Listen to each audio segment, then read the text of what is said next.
In this video we go looking for a special little seabird that only breeds in one place in Wales, and I go looking for some once common farmland birds that I really now struggle to find.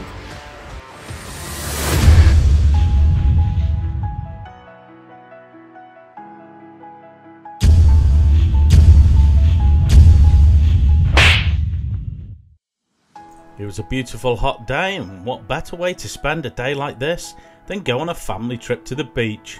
Not just any beach though, one that has a very rare species of tern. This beach is Gronant Beach.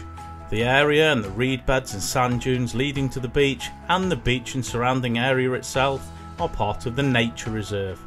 We all walk through this area heading for the beach. Hey folks, we're on a day at Gronant Beach, which is, I believe, the only little tern colony in North Wales. That's here. There may be some other birds here too. Let's see what we can find. As you get closer to the beach, there's plenty of signs telling you about the stars of the show, the breeding little terns.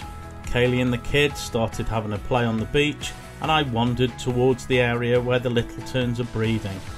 En route, seeing this ringed plover that's found itself a lugworm, it then set about trying to eat the pretty sizable snack it had found. The little tern colony here is fenced off, and it's also observed by wardens, and it didn't take me too long to find some of these little terns. There were a few on the beach displaying to each other, with the males bringing in sand eels and small fish and offering them to their selected females.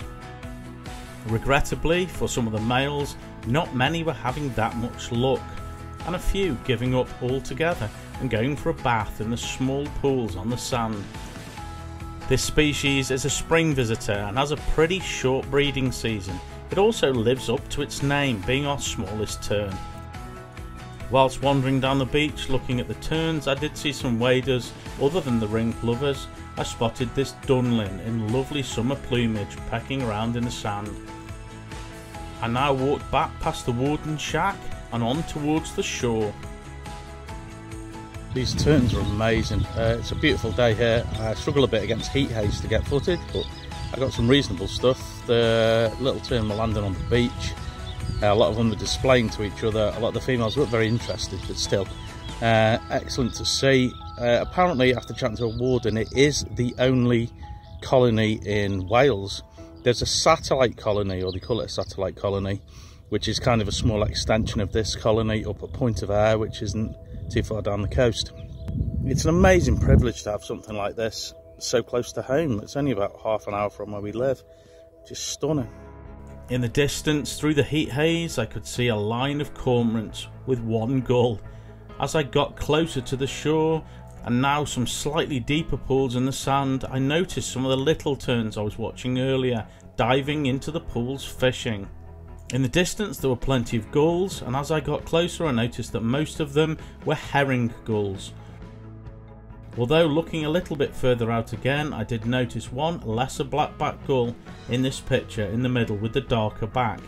But now I thought I'd go and check on Kaylee and the girls, who were playing, running around in the sand, having a whale of a time. As I walked on the sand towards them, I had a fly past from a larger wader that appeared to be a godwit. I'm not sure if it's a black or a bar-tailed godwit, but I'm pretty sure it's one of them. Just as I was getting to the girls, I almost fell over this dead dogfish that was on the sand. But now, after chatting with Kaylee and having a bit of a play with the girls, I took a short walk behind the dunes to the warden's shack. En route, spotting this lovely meadow pipit that was perching on a wire. If you notice in this footage, you can see the extremely large hind claw on this species. After a quick chat with the warden, I headed back towards Kaylee and the girls, passing this skylark sat on a post, and also this little egret that was fishing in one of the pools. But now it was time to head back towards the car, along the boardwalk through the sand dunes and the marshes of the nature reserve. En route, spotting this handsome stone chat, and as we walked a little further up I spotted another male stone chat. They're very numerous here. At the end of the nature reserve, just before the road, there's a stream, and on here there was a female mallard with a single duckling. This had been a lovely trip out in the sun to see Wales's only little tern colony. Just as we got to the car, we did pass under some swallows on the telegraph wires, and in a tree in the car park there was a greenfinch singing at the top of its voice. What a lovely day. With a morning off work, I headed to Hale on the Mersey estuary. Hey folks, I've got a morning where I'm not at work, so I've headed down to Hale, which is near Runcorn on the Mersey estuary, to see if I can find any new species for a year list.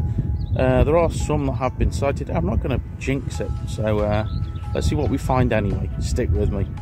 There's a long path down towards the lighthouse with farmland on either side.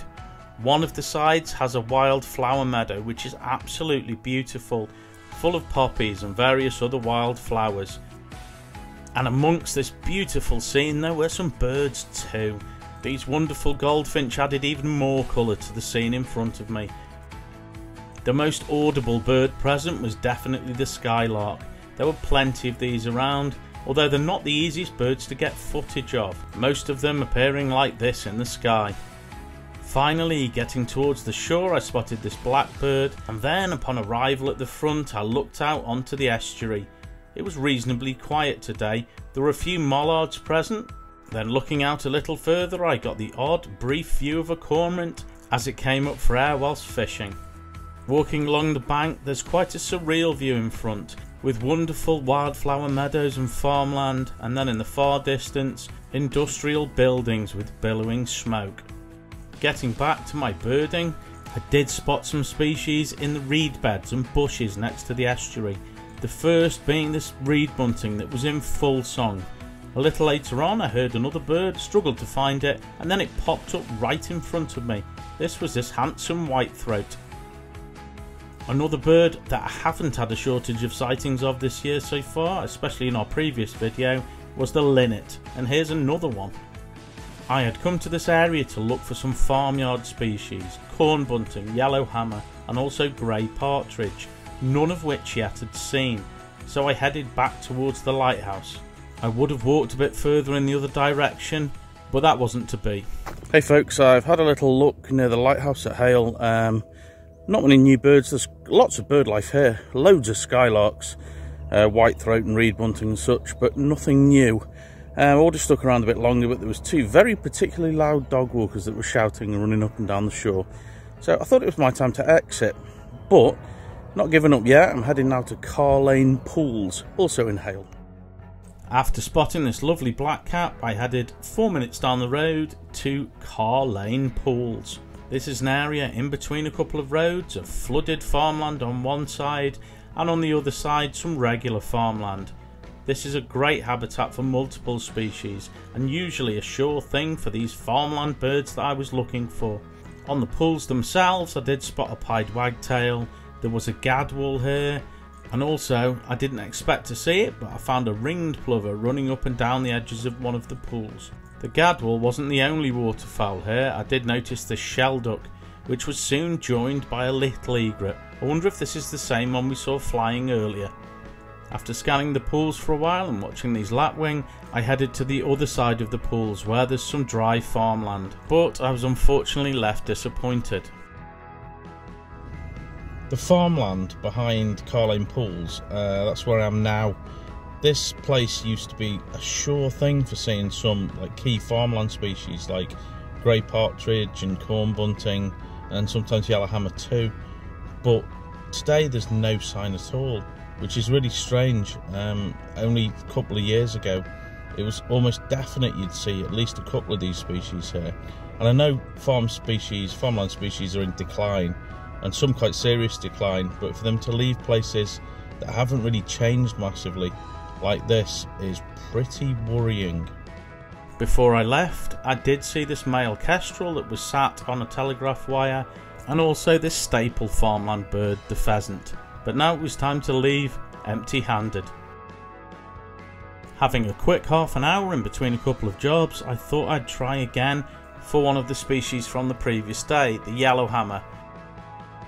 Hey folks, I'm in between a couple of jobs and I've nipped to a place called Heradig Road in Denbighshire. It's my last ditch attempt at trying to find yellowhammers after having a pretty disastrous day at Hale. I came to a place I'd seen them in the past, and with the rain coming in I was starting to lose hope, until I got this view out of the car window. This bird was in the rain in the distance, so I apologise for the shaky footage, but finally a new bird for our year list. Now we're getting closer to our target. These birds are more difficult to find. It's a real mixed bag of weather here. It was hammering it down 2 minutes ago and now it's stopped and the sun's come out. It's still a bit cloudy in places though, but in the rain I got a shaky, a pretty terrible footage, but a view of a yellowhammer, finally. So we can tick that one off our year list, which is fantastic. And a positive way to end a reasonably difficult few days. Thank you so much for watching. Please like, please subscribe, and please press the notification bell. It does help us out an awful lot as we're trying to grow the channel. We'll see you on the next adventure. I wonder what we'll see then. See ya.